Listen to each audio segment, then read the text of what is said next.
Hey everybody, Chef Chad out here in the outdoor kitchen with Appetite for the Outdoors. And I got another fast and quick dish that we're gonna do today.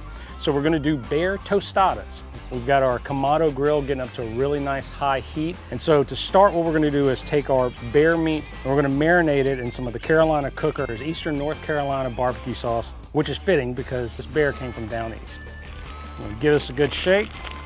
And then we're gonna wanna put this in the fridge from anywhere from about a half an hour to even overnight. Let it get a really good marinade flavor in it. So we've given the bear a chance to marinate. We're gonna go ahead and get it on the grill. The grill's nice and hot. And this being a tostada, which means toasted, we're gonna go ahead and toast our tortillas. And we already have a couple jalapenos that are getting nice and cooked on the grill right now. When you're cooking the bear, you wanna get the internal temperature up to about 165. Once it gets to there, we're gonna go ahead and pull it off and we're gonna let it rest. All right, so we're gonna go ahead and take the bear off. We're going to transfer this over to a plate. We're going to give it about another 10 minutes to rest before we start to cut it up. So we're going to finish our tostadas off. We've got some fresh guacamole, a little fresh lime, and some hot sauce, and even a little bit more salt and pepper if you like.